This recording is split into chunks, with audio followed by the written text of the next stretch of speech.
Bonjour à tous et à toutes. Merci de nous rejoindre pour ce webinaire. Alors, on va enlever les masques pour un peu plus de compréhension.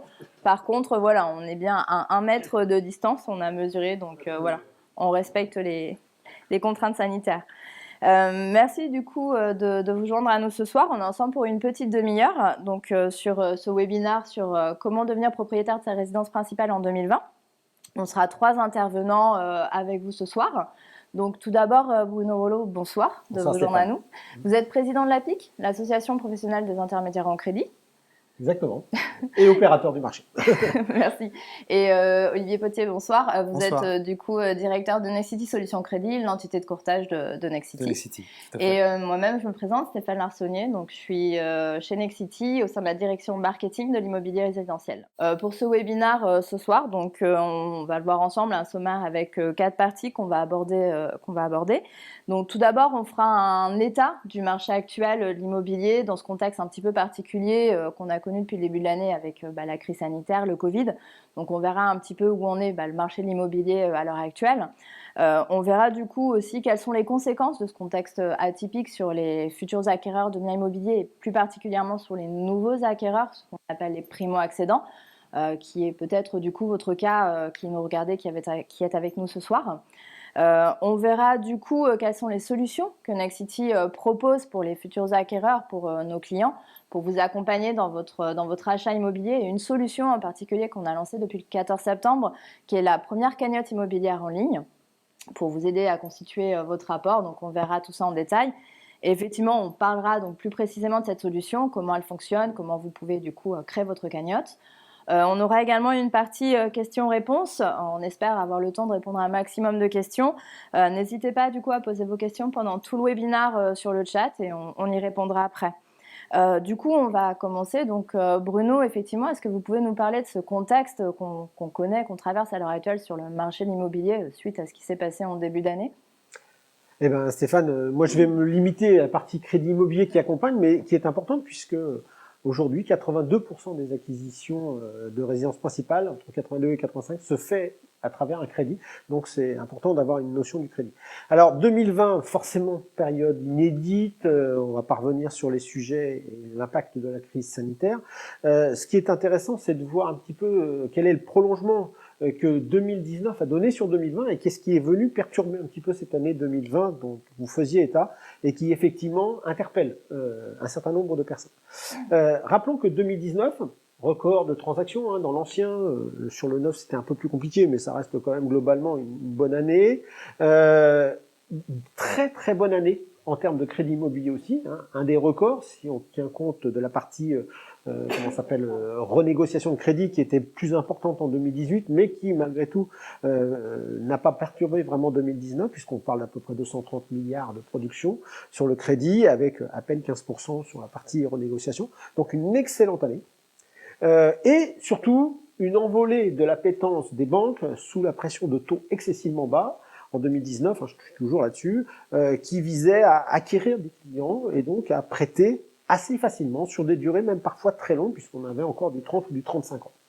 Voilà, donc année 2019 qui, en fin d'année, commence à inquiéter les autorités du marché, les autorités de contrôle de la partie bancaire, et qui s'inquiètent de 3 éléments. Premièrement, de l'impact inflationniste sur les prix de cette bonne tenue des crédits et de ces taux bas.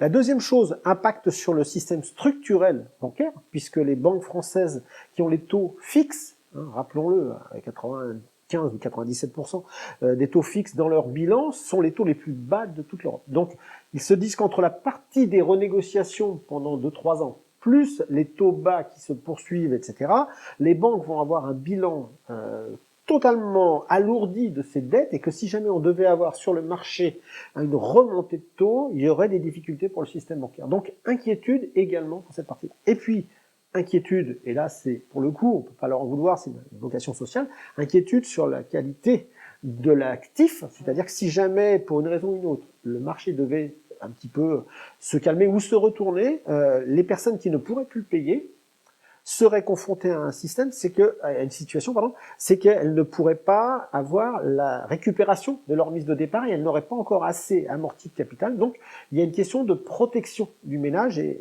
là, c'est l'argument qui est mis en avant par la Banque de France, notamment pour pouvoir expliquer les justifications de son attitude. Alors, cette attitude, c'est quoi? C'est décembre 2019, une réunion du Haut Conseil à la stabilité financière, HCSF dans notre jargon d'abréviation, et qui dépend directement du ministère des Finances et de l'Économie, et qui a pour but de rappeler à l'ordre le système bancaire au travers de ces éléments de constat dont je vous ai fait part, et qui a pour conséquence, là pour le coup, de vraiment catégoriser assez fermement, d'abord incitation, puis ensuite renfoncement ferme, on l'a vu en janvier, des banques, c'est-à-dire un tiers des revenus consacrés au remboursement des crédits, ça c'est très ferme. On avait préalablement, et on a encore, il n'y a pas si longtemps, la notion de reste à vie, c'est-à-dire qu'au-delà de ce taux d'endettement, il y a des différences par rapport aux revenus des ménages. Aujourd'hui, c'est 33%, boum, terminé. La deuxième chose, c'est la durée. Comme je vous l'ai dit, on était monté à des durées 30, 35 ans et l'Observatoire du crédit au ménage faisait même état d'un allongement historique de cette durée initiale du crédit. Durée de maturité finalement assez stable à 8 ans à peu près. Mais en tout état de cause, on allait jusqu'à du 20 ans en moyenne, ce qui veut dire qu'on avait effectivement des durées longues. Et là, le Haut Conseil de la stabilité financière dit c'est 25 ans maximum. Alors, il y a quelques dérogations potentielles, mais à la marge et en fonction d'un certain nombre de critères. Et puis, pour répondre à la question de risque de retournement de marché, la notion d'apport. Alors, cette notion d'apport est importante parce que elle est assez subjective. Premièrement, parce que on a des éléments qui peuvent rentrer dans ce qu'on appelle l'apport personnel, certains prêts réglementés, mais surtout, c'est la volonté que le client ne soit pas, si jamais il doit revendre tout de suite derrière, ne soit pas en débours par rapport à sa mise initiale et au crédit qu'il reste à rembourser. Donc les trois conjugués font qu'on a un resserrement très ferme, et je vous ai dit, c'est passé d'une incitation à une fermeté des autorités de contrôle, et là-dessus, le Covid est arrivé. Donc en fait, les banques ont, sur 2020, purgé le retard des crédits qu'elles avaient mis en place, ce qui fait qu'aujourd'hui, on a une production qui est plutôt très agréable, on est même sur une année très bonne, on va pas dire excellente, mais très bonne, et néanmoins, l'arrivée à partir du confinement, d'une sorte de stop, de frein, sur lequel il y a un blocage à la fois psychologique et un blocage réglementaire. Alors, bien sûr, juin, juillet ont été des mois, totalement euphoriques parce que il y avait le rattrapage. Oui, les gens sortis de confinement. Exactement, on a une saisonnalité quand même. Les personnes qui sont mutées, les personnes qui rentrent dans des écoles, les divorces, un certain nombre d'événements qui peuvent arriver. Mais de toute façon, on a aujourd'hui une année que les banques considèrent comme à peu près faite et avec un niveau de production global qui est bon. Là où on s'inquiète davantage, et les courtiers sont souvent très en amont, c'est cette partie de personnes qui veulent devenir propriétaires et qui aujourd'hui sont touchées de plein fouet par cette frilosité, on va appeler ça, sans que pour autant je jette la pierre aux banques, mais cette frilosité dans la capacité d'accéder. Et puis, au-delà de la frilosité purement statutaire et réglementaire, il y a l'impact psychologique qu'il y a, et on en reparlera, je pense, un peu plus tard sur le sujet. C'est vrai que beaucoup de gens s'interrogent. Est-ce que je peux tout simplement y aller? Donc voilà, on a une année globalement bonne, on a une année où ça va bien se passer, sauf que par rapport aux emprunteurs qui étaient en 2019, on ressent en tout cas depuis plusieurs mois vraiment une sélection plus forte, un accompagnement nécessaire plus fort. On est monté grosso modo à 12% de rejet par rapport à ce qui se passait, confirmé d'ailleurs par le marché. Mais au niveau des courtiers, et je pense qu'Olivier doit avoir à peu près les mêmes chiffres, je pense, on va avoir, nous, presque 25 à 30% de dossiers qui, initialement, nécessitent d'être retravaillés. Avec là-dessus une bonne moitié qui ne va pas aboutir. Donc, et notamment sur la clientèle extrême, c'est-à-dire les primo-accédants. C'est-à-dire qu'on ne tient pas compte du potentiel évolutif de la personne, alors qu'on le faisait avant. On tient vraiment compte factuellement de sa capacité à apporter des fonds et à respecter l'endettement. À l'instant T, du coup, voilà, c'est ça. Au moment où le dossier alors est que la personne est peut-être en début de vie professionnelle et a des potentialités d'évolution. Et la deuxième chose, c'est les primo-investisseurs aussi, qui sont très impactés par les critères HCSF, avec la notion du strictement reporté et non plus de différentiel sur le calcul des revenus locatifs. Donc on a un marché où, rappelons-le, les Français sont très appétents.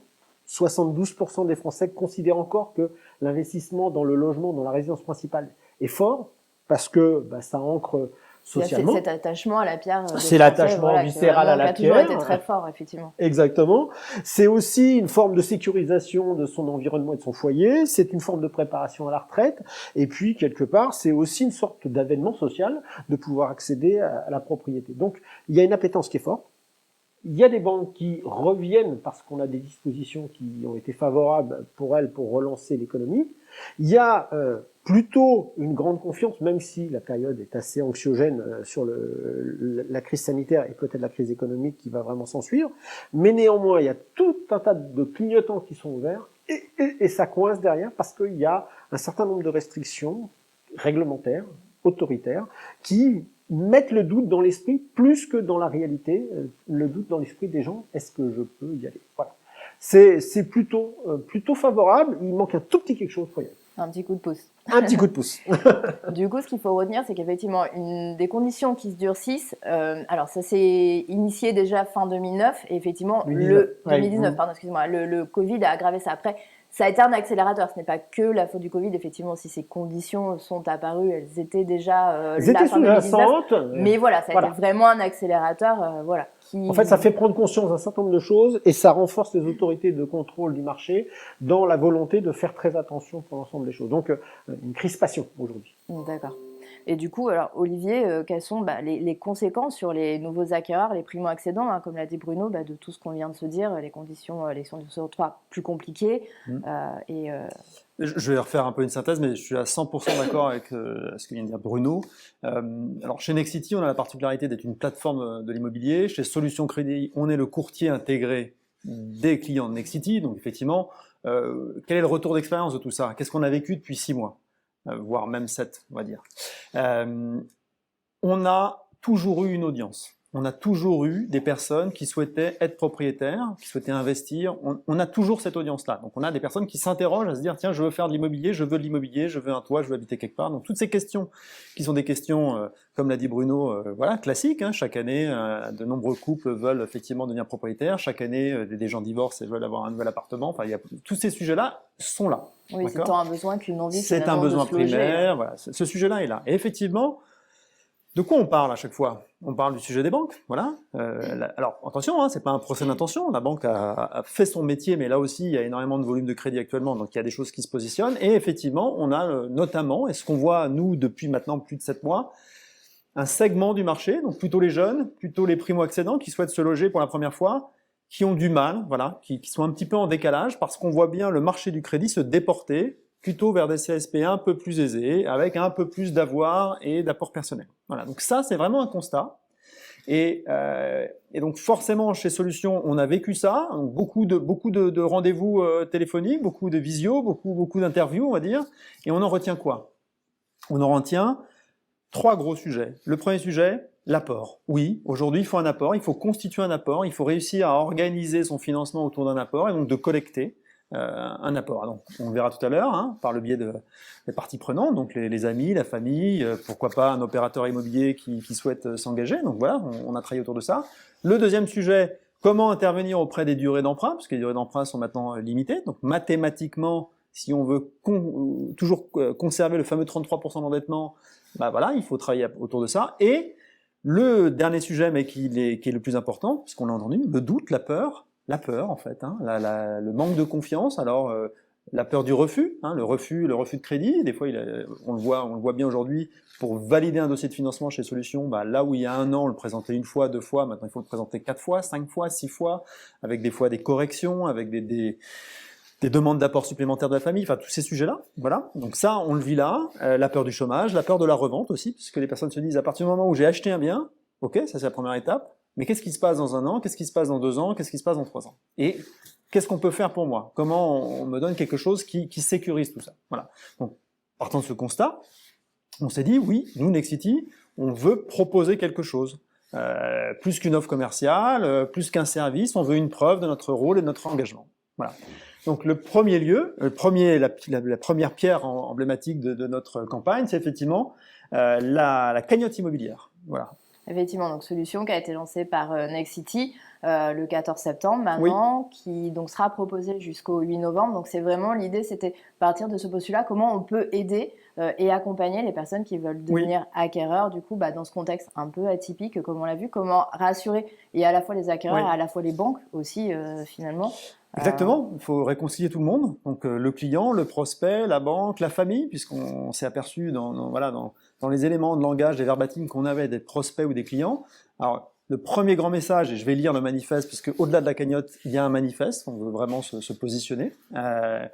Les messages, c'est ça, c'est grosso modo, ce n'est pas pour moi, je ne vais pas pouvoir avoir accès au taux bas et ce ne sera pas cette année. Voilà, Oui. c'est ça, c'est le message Je principal. vais passer à côté de cette opportunité, les taux sont bas, mais ça ne se fait pas pour moi. Et le deuxième sujet, je vais venir au manifeste tout de suite, le deuxième sujet, c'est effectivement comment j'organise ça, parce que appeler sa famille au téléphone, comment, et donc là, on va y revenir. Donc le manifeste, je vais prendre le temps de vous le lire, c'est important pour nous, et j'enlève mes lunettes. Donc ce n'est pas pour moi, parce que je suis jeune, parce que je gagne moins de 2500 € par mois, ou parce que je m'occupe seul de mon enfant. Voilà, de plus en plus, des personnes en France pensent que devenir propriétaire, ce n'est pas pour moi. L'apport exigé par les banques est l'une des raisons. En fonction de sa situation personnelle, il peut être trop long ou impossible à constituer. C'est pourquoi Nexity s'engage et vous fait bénéficier d'un service gratuit de cagnotte immobilière. Vos proches vous aident à constituer l'apport et Nexity peut abonder jusqu'à 6 000 €. Si vous pensez que la propriété d'un logement neuf n'est pas possible pour vous, nous serons toujours là pour vous proposer des solutions. Voilà, donc Nexity innove pour l'accès à la propriété. C'est notre manifeste, vous l'avez vu dans des journaux, on le relaie énormément actuellement, puisqu'effectivement, on veut agir et réconcilier un peu tout le monde. Écoutez, du coup, on va voir ça plus en détail, puisqu'alors effectivement, comme on le disait, la cagnotte immobilière, une solution que propose Nexity, mais pas la seule. Effectivement, voilà, il y a tous les sujets aussi de réassurance. Oui. Voilà, on peut peut-être en parler. Oui, j'en parlais en préambule. Effectivement, la cagnotte, c'est le sésame, hein, c'est pour collecter l'apport, pour pouvoir présenter le dossier en banque, ça se passe dans la meilleure des façons et qu'ensuite on devienne propriétaire, parce que je le rappelle, on n'habite pas dans un crédit, on habite dans un bien. Donc le sujet, c'est la suite. La suite, c'est une fois qu'on est devenu propriétaire, et pour se rassurer par rapport à l'avenir, eh bien, il faut gérer deux grandes problématiques. Premièrement, et si j'achète un bien Nexity, et si je dois le revendre précipitamment, et si j'ai une moins-value, qu'est-ce qui se passe? On a donc une garantie revente, ce qui fait que si on revend, on ne constatera pas de moins-value puisqu'on prend en charge jusqu'à 40 000 € de moins-value. Voilà, donc on s'engage sur nos biens parce qu'on est sûr de notre fait.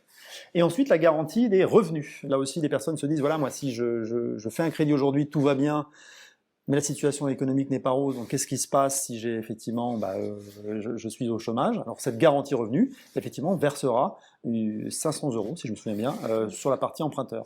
Je parle là d'une garantie Nexity qui peut être cumulable avec une assurance perte d'emploi en banque. Hein, c'est quelque chose qui est dissociable. Oui, tout à fait. Voilà. Donc toutes ces garanties-là sont effectivement intéressantes pour le client. Chez Solutions Crédit, donc la structure de courtage, on traite les dossiers clients, hein, mais bien entendu, cette cagnotte est ouverte à tous pour pouvoir déposer le dossier en banque ou chez d'autres courtiers. Effectivement, on va voir vraiment en détail maintenant comment cette cagnotte fonctionne, parce que on peut se dire c'est un peu compliqué.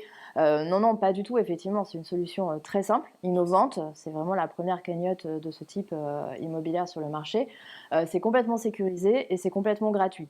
Donc voilà, Nexity a vraiment voulu créer une solution qui soit simple pour vous, pour vos proches, totalement sécurisée, donc rassurante et complètement gratuite. C'est le même fonctionnement qu'une cagnotte classique, comme on les connaît tous, on est tous habitués à participer à des cagnottes pour des anniversaires, des mariages.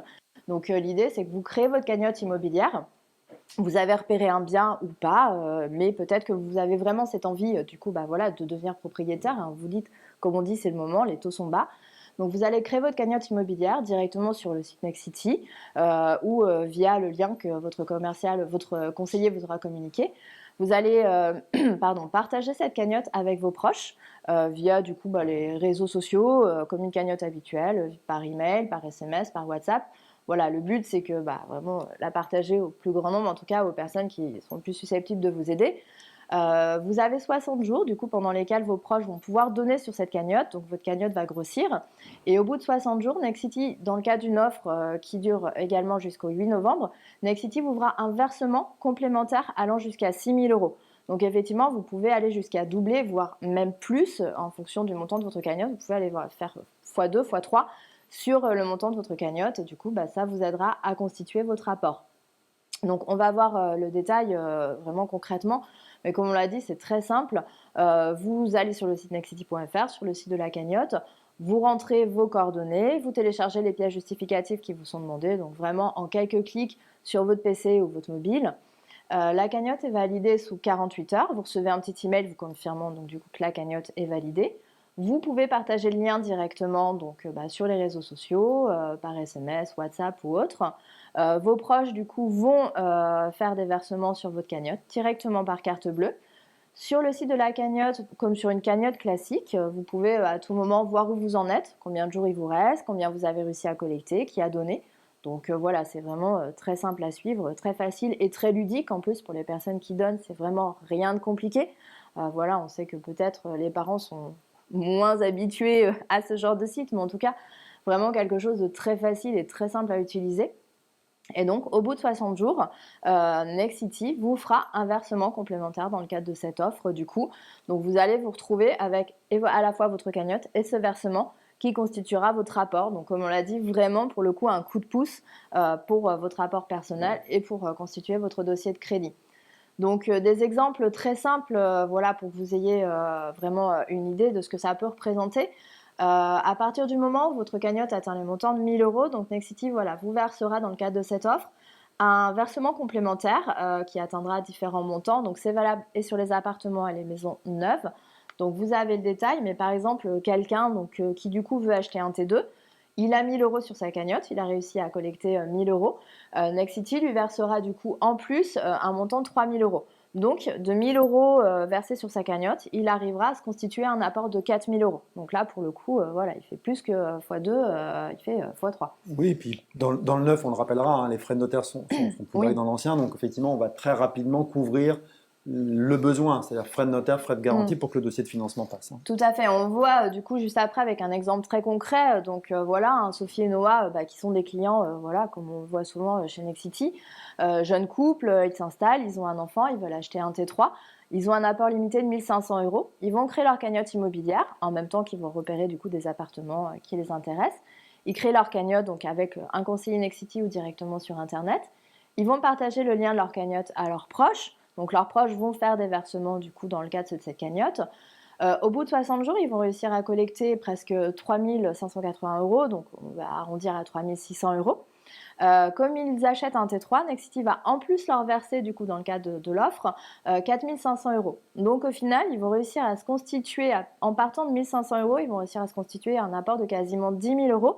Donc, il couvrira quasi les frais de notaire et même les frais de dossier pour le coup. Donc, voilà, ils ont un apport de 10 000 €. Ils peuvent aller en banque et constituer leur dossier de crédit.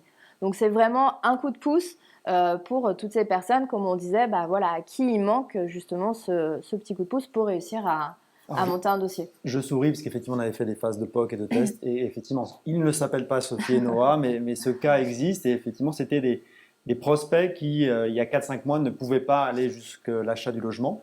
Les 1 500 €, c'est déjà un effort très important pour eux. Et ils ne croyaient pas qu'ils allaient réussir à collecter auprès de la famille, des amis, cette somme-là.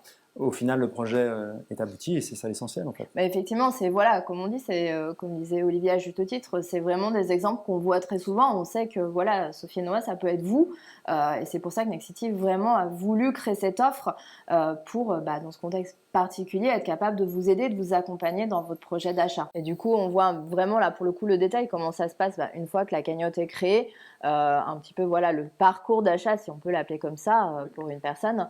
Donc, vous allez créer votre cagnotte immobilière, vous avez repéré un bien ou pas, hein, d'ailleurs, mais en tout cas, vous avez un projet d'achat. Vous créez votre cagnotte complètement en ligne ou avec votre conseiller. Pendant que votre cagnotte grossit, que vos proches vous font des versements, vous repérez votre bien, donc vous sélectionnez un T2, un T3 ou une maison. Vous allez voir les banques ou un courtier pour qui vous aide à monter votre dossier de crédit et pour pouvoir avoir des propositions de crédit. Votre cagnotte du coup dépasse les 1 000 € et en plus Nexity vous fait un versement complémentaire allant jusqu'à 6 000 €. Votre cagnotte plus ce versement vous permet de constituer votre apport. Vous avez votre crédit et du coup, l'étape d'après, vous allez signer chez le notaire et vous êtes propriétaire. C'est assez simple, mais finalement, c'est comme ça que ça peut se passer avec cette solution. Et on a bien ce deux types de personnes qui viennent nous voir. Soit la personne qui a déjà, entre guillemets, l'idée d'acheter, qui s'engage et qui met en place la cagnotte en même temps. Soit des personnes qui préfèrent quand même avoir une preuve que tout ça va fonctionner, donc ils sont plus prospères, ils vont fonctionner pendant les 60 jours avec nous, et puis qu'effectivement, le constat final à la fin des 60 jours, c'est que oui, c'est bon, ils ont collecté, 2, ils ont l'offre, 3, il y a le produit qui correspond. Voilà. Tout va bien. Donc, tout va bien. Puis le banquier, si vous me permettez d'ajouter, le banquier, voyant l'ensemble du panel qui correspond à peu près à tous les éléments, est beaucoup plus rassuré. Non pas qu'il y a un risque particulier qui soit abscon, mais en tout état de cause, il voit qu'il y a du sérieux. Déjà, vous êtes une marque majeure sur le marché et qui est reconnue. Et la deuxième chose, c'est vrai qu'il est aidé en amont et il est aidé en aval. Donc, quelque part, psychologiquement, c'est important pour le banquier de se sentir le client quasiment coaché par rapport à ça. Et je pense que c'est un point supplémentaire et ça aide les personnes qui s'interrogent et le banquier qui pouvait s'interroger à prendre une décision commune qui agréera tout le monde. Comme vous disiez, effectivement, Bruno, on est dans une période où les banques sont un petit peu plus regardantes et voilà, peut-être un petit peu plus frileux, je ne sais pas si le mot convient, mais en tout cas, voilà, ça les rassurera de savoir que la personne est accompagnée et bénéficie, comme on l'a dit, de ce coup de pouce. Oui, puis ça organise un peu les échanges. Alors, j'ai une question pour Bruno, parce que moi, c'est une interrogation, et donc du coup, je la pose. D'un côté, on a le sujet des crédits, on le voit dans la presse, le nombre de refus, puis de l'autre côté, on a un autre sujet, alors, qui n'est pas directement lié aux banques, mais quand même, c'est cette collecte d'épargne sans précédent, c'est ce niveau, entre guillemets, d'argent qu'on conserve sur ses comptes dépôt et sur lequel on tombe, alors j'ai pas le dernier chiffre, mais enfin, on voit quand même arriver des prévisions qui sont assez étonnantes, et sur lequel nous, et je pose la question juste après, on se dit, aujourd'hui, quand on ne sait pas trop où mettre l'argent sur un livret A, sur l'assurance vie, mais qu'on a envie quand même d'aider sa famille ou ses amis, ainsi de suite, eh bien, ce genre d'outil permet là, simplement, et encore une fois, une donation de 30 €, c'est très bien, voilà, de se dire que ce sujet de l'argent disponible en compte peut servir effectivement à gérer un projet de vie pour des amis, pour la famille. Accompagner quelqu'un. Voilà, donc je pose la fameuse question à Bruno. Donc voilà, qu'est-ce que vous en pensez aujourd'hui de cette collecte d'argent, de la peur des Français par rapport à l'avenir? Ça me fait sourire parce que aujourd'hui c'est un sujet sur lequel je m'exprime assez souvent.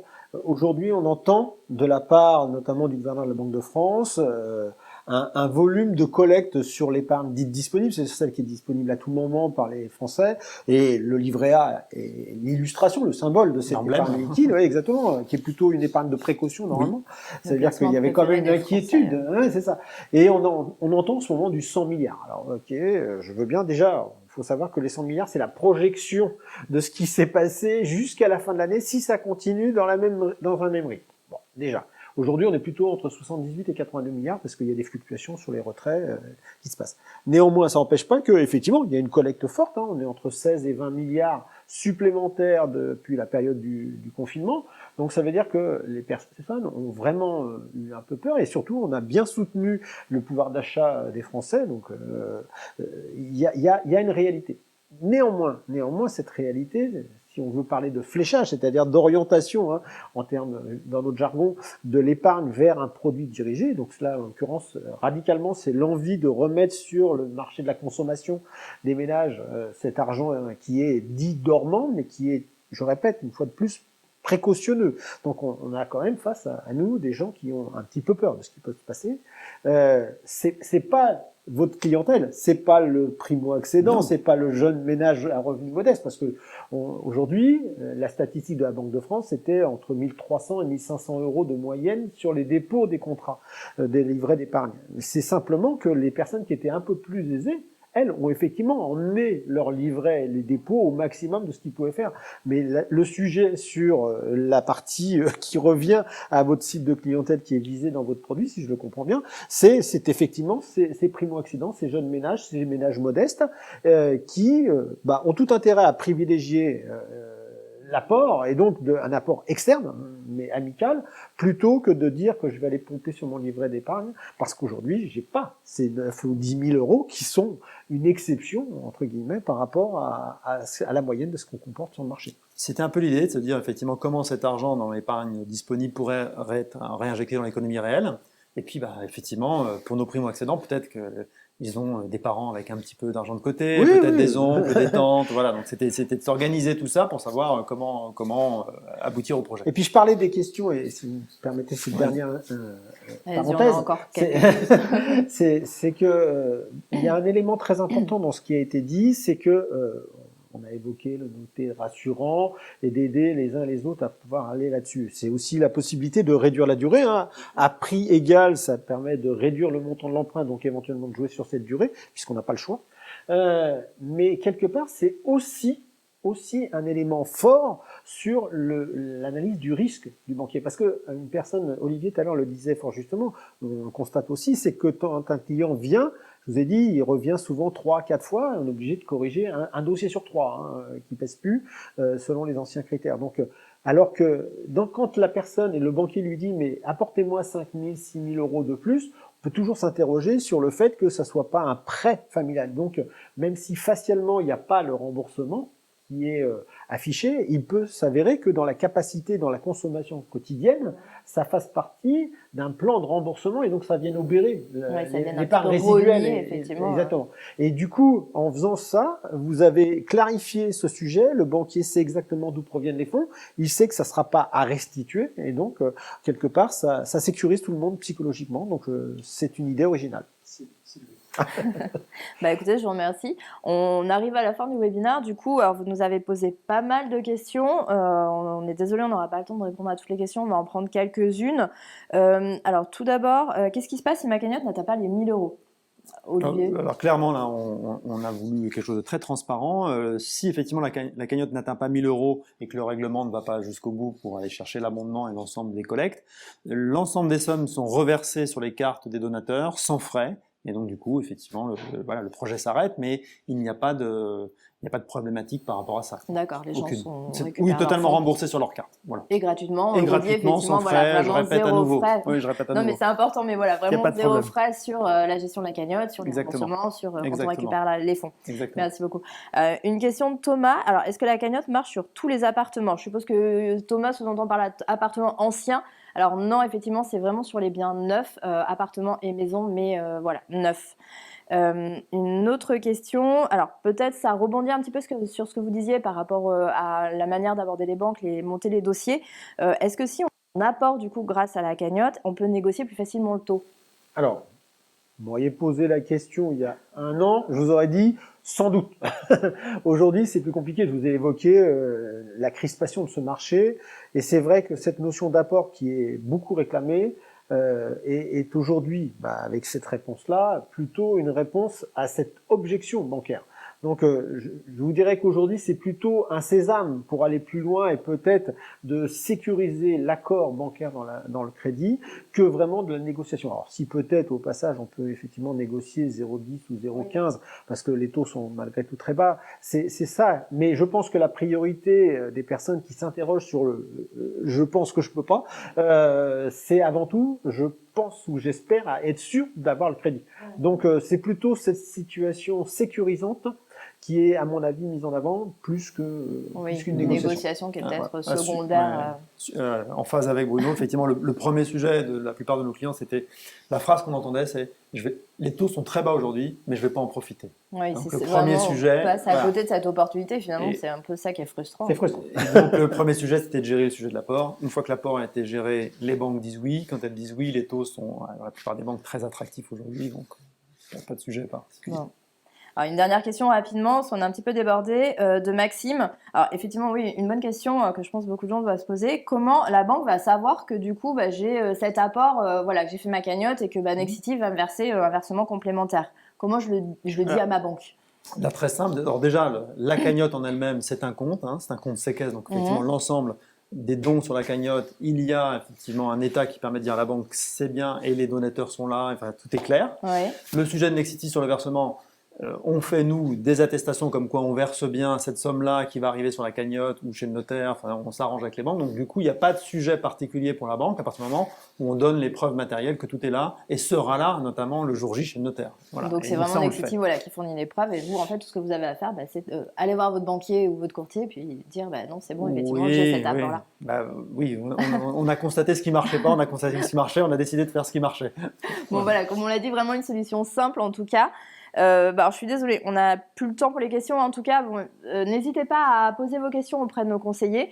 Donc voilà, vous pouvez à tout moment contacter un conseiller Nexity par téléphone, directement sur le site nexity.fr. Si vous voulez découvrir nos biens ou créer votre cagnotte, bien entendu, surtout n'hésitez pas. Pareil, directement sur le site nexity.fr ou en appelant un de nos conseillers. Écoutez, vous pouvez retrouver le replay de ce webinaire sur nos réseaux sociaux, sur notre chaîne YouTube. Je vous remercie, on vous remercie d'avoir été avec nous ce soir. On vous souhaite une très bonne soirée. Merci Olivier et merci Bruno. Merci et puis Stéphane. à bientôt. À bientôt. Bonne journée.